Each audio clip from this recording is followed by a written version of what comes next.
Hey everyone, Yukon Alley here. It is a brand new week, which means a brand new video. Because of all your awesome comments and feedback on the first video that I've put out in quite a while, we've decided that yes, we are going to do a recap. But not only are we going to do a recap, we are going to do an entire series, which will keep me busy until I head back up to the Yukon, and will also give you some insight into what it took for us to get where we are. And so we are going to start with our very first year mining together, Alan and I, and that was 2016. So let's go back in time and dive right into it.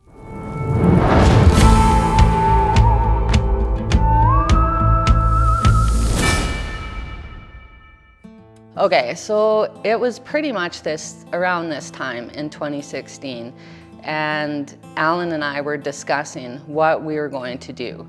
He was 6 years into an 8-year-long divorce battle. We were both depressed, like financially, mentally, whatever. We weren't really sure what we were gonna do with our lives, but Alan had been mining for so long and he is extremely good at it. So he just sat me down one day and he said, Allie, he goes, there's only one way that I know of where we could potentially make a very good living and have a really good life, and that is gold mining. And I had been up there with him for since 2010, and I'd gone up and helped him out as much as I could in his other operation. I thought, okay, let's give it a whirl. So we had nothing, like zero equipment, zero anything.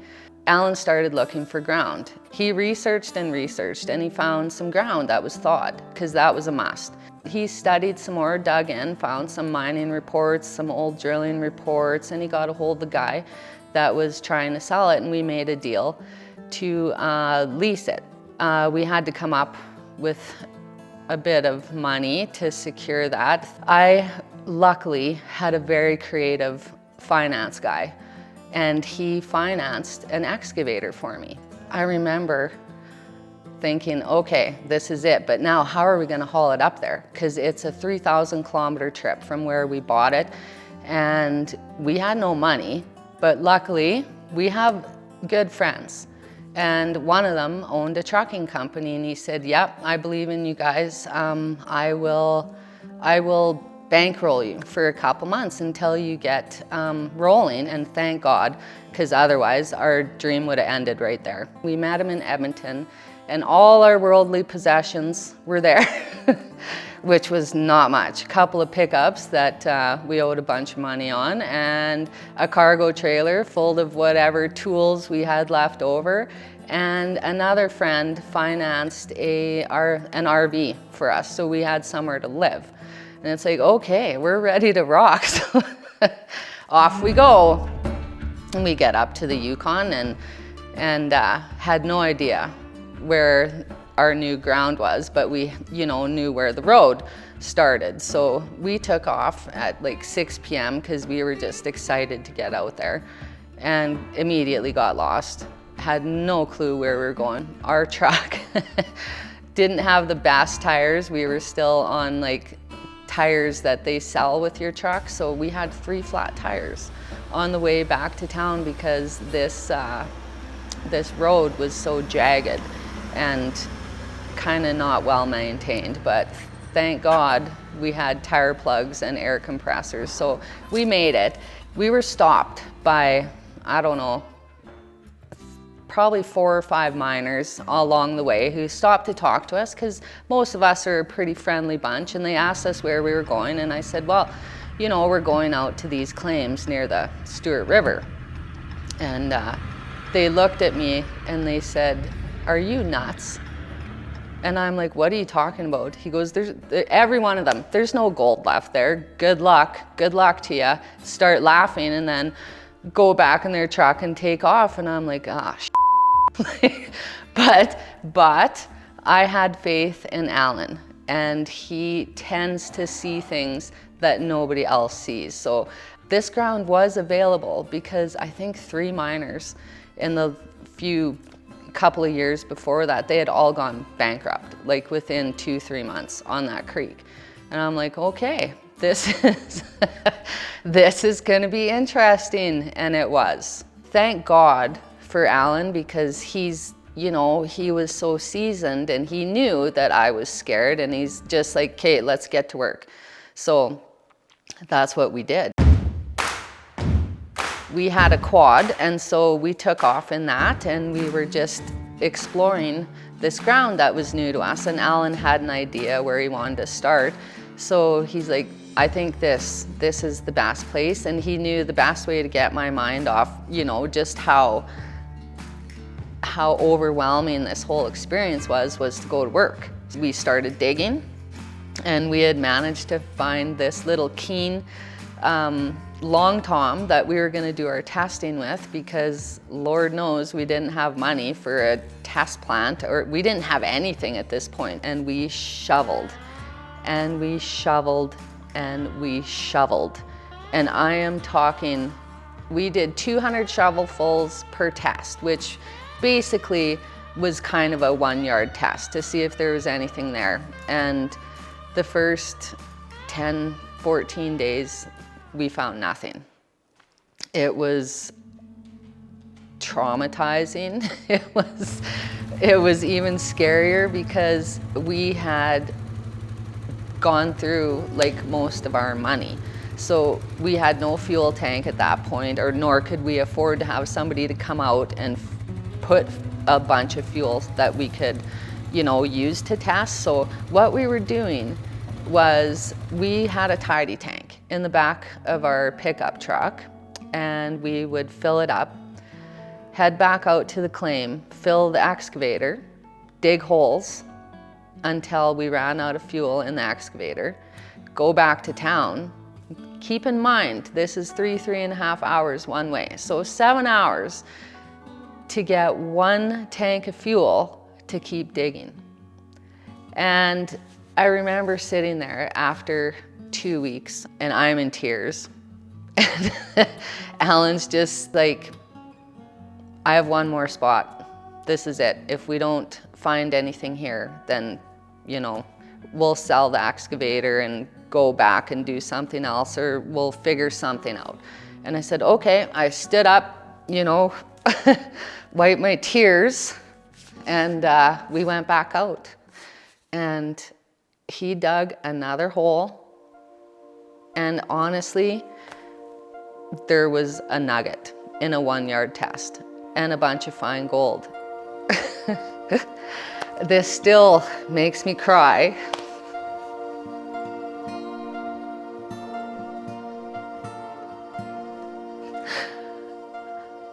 We started screaming. We were jumping up and down and laughing and crying. And it was just like the first kind of sign of vindication after everything we'd gone through together, like since we've met, and this road that we were on of just us. Honestly, this word is so overused in mining, but it was like eureka, eureka. Like, whoa, it was, I cannot explain what that feeling was to find that. I think we actually went and got drunk because we knew we had found a Paystreak, and it was like, oh my God. So then you want to see dirt flying. So once we knew that there was gold on this creek, then it was down to, okay, now how are we going to afford a wash plant? As luck would have it, we had amazing neighbors, mining neighbors, and their names were Art and Eldria, and super nice, salt of the earth people. He's like, you know what, why don't you guys use my Trommel? And we were just blown away. And we're like, yes, because how are we gonna buy anything if we don't have gold to sell to buy it? So we paid Art some money to use his wash plant and paid his kids.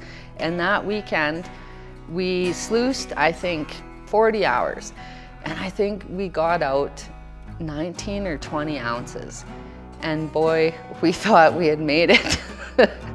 All of a sudden, we're like, woohoo, we can go rent a water pump. We can go rent a generator. We couldn't afford to buy them, but we could go to Whitehorse and rent them to get through the year. And then the next question was, what are we gonna use for a wash plant? And we had seen this rickety old piece of crap on the side of the road on the way out to our claims, and we knew who owned it. So I went and talked to him, and I said, what are you doing with this trommel? And he said, well, he goes, actually, I was gonna turn it into a culvert. And I was like, okay, so it's in, yeah, I can see that it's in that good a shape. I said, would you sell it to us? Does it still run? He saw dollar signs and he's like, yeah, I'll sell it to you. I said, okay, how much do you want? And he's like, 15 grand. I said, okay, I don't have that right now. I can give you some as a deposit. Would you take the rest, you know, in a month as we sluice? And he's like, yeah, fill your boots kind of thing. Let's see how you make out with this. So we bought it.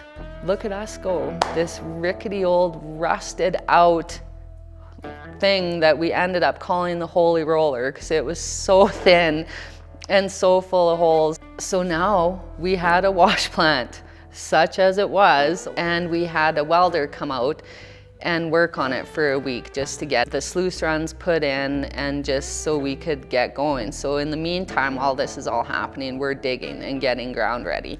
We've got some miner's moss, put that in. Now we have everything. Let's rock and roll. So we've got all our dirt piled up. We're all excited. I'm filming and we fire it up and Alan's, you know, feeding the plant a little bit and I'm backing up trying to get in the shot. Next thing you know, sploosh. There's me falling into the suction pond, iPhone gone. It was a learning curve, but we did it. And you know what? Our cleanup started looking better and better. We just kind of honed in on this old timer's Paystreak. And you know what? We've never looked back. The middle to the end of August, by the time we started sluicing with our wash plant, and it was just Alan and I. So we were doing everything. The maintenance, the sluicing, the digging, the cleanups, everything was just us two. So there were some very long days. Like you have the relief of knowing you're getting gold. It started out like, I don't know, we'd get 3-4 ounces a day, up to 10 ounces a day near the end, but we've only got a very short window now.